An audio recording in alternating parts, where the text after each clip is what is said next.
Hello friends, welcome to yet another video of Base Immigration's How to Immigrate to Canada series. In this video, we are going to talk about one of the most important immigration program of Canada, which is Provincial Nominee Program or PNP. If your CRS score is less due to different reasons like more age or less IELTS scores, you can try to take use of this program. We'll discuss many aspects of this program in this video. Here is what we're going to cover in this video. First, we will briefly introduce Provincial Nominee Program or PNP. Secondly, we will describe advantages of PNP. Third, we will discuss two options of PNP application process. Then, we will compare different PNPs based on their nature. We have differentiated the PNPs in three parts and I will discuss strategies for each one of them. Then, we will talk about application fees and processing time. This will be one of the most important considerations for you. Finally, for 2021, we have selected one of the best and easiest PNP to apply for. We will briefly discuss that option as well. So, let's begin.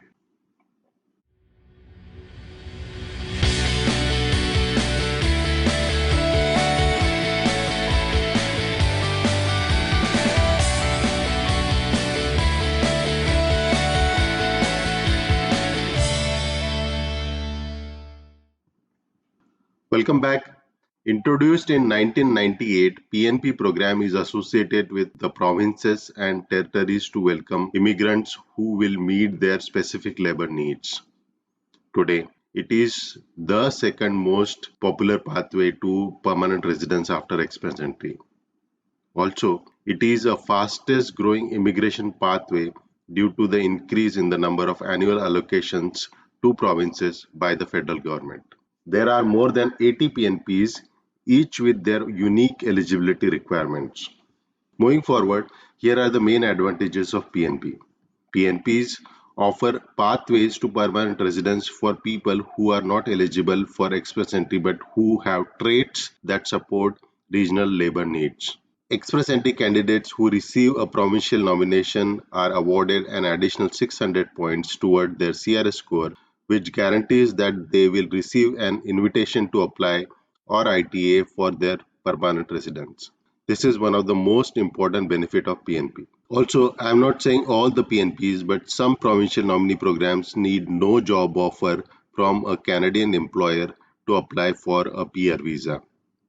Finally, some provincial nominee programs like SINP also need a low level of language proficiency, which is CLB4, in order to apply. It is ideal for people who lack a good IELTS score. Moving forward, here is the list of provinces and their PNP websites. You can visit each one of them to get more details about their PNP programs. I have provided the links in the description box.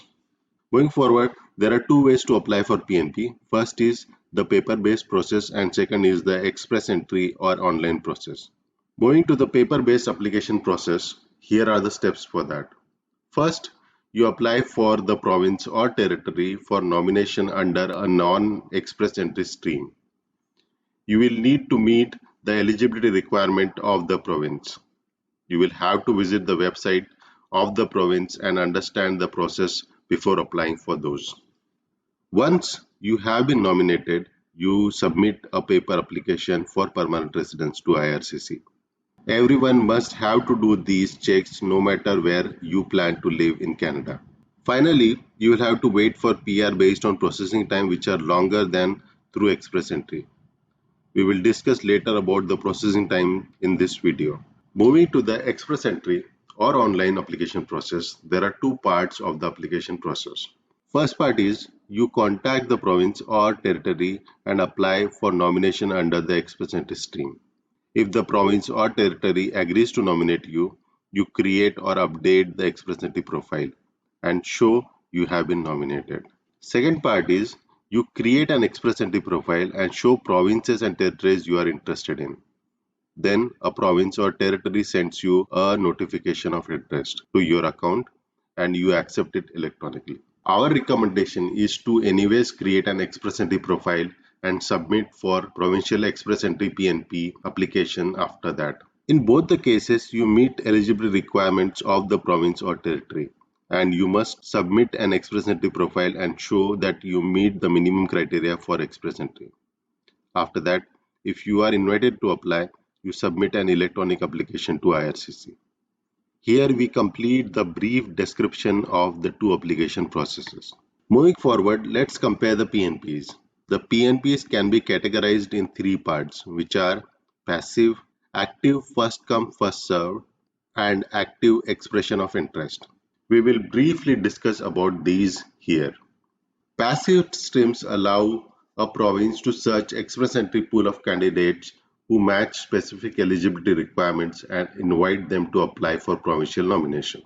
Here you don't have to do anything but just create an express entry profile.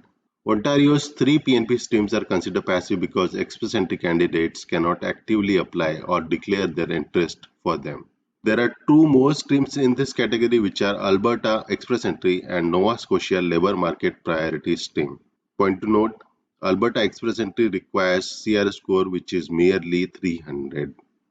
So it is always better to have an actively maintained express entry profile because you may never know when you will be called by one of these PNPs. Moving forward, there are active first come first served type of PNPs.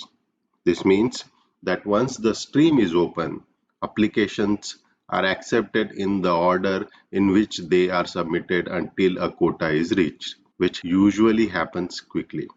The examples include Nova Scotia Demand Express Entry Category B and Ontario's Master's Graduate Stream. Also, there is another part to this where the applications are accepted continuously. Examples include Saskatchewan's International Skilled Worker job posting and workers in Newfoundland and Labrador. Moving forward to the common way, which is active expression of interest or EOI. This is the recommended method for provinces that incorporate point system into their provincial nominee program streams. Provinces include Prince Edward Island, British Columbia, Manitoba, and Saskatchewan. EOI systems are also used for Quebec Skilled Worker Program. Moving forward to an important consideration, which is the application fees.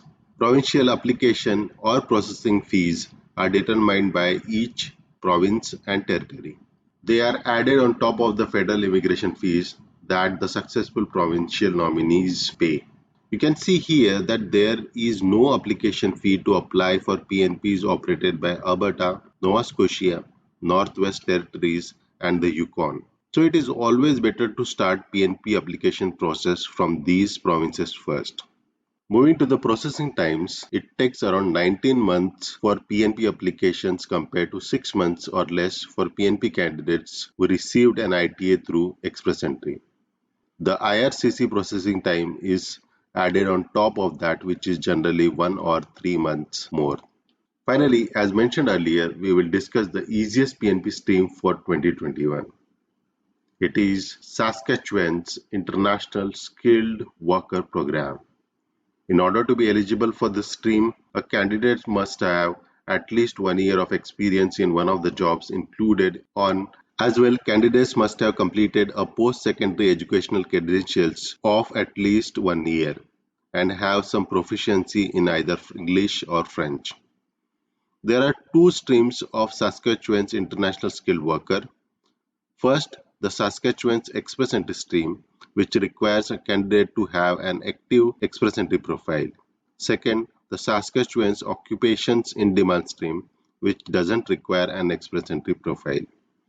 But anyways, as I said earlier, it is always better to have an updated express entry profile in order to have more chances for PNP. I would like to end this video here. I hope you liked the video.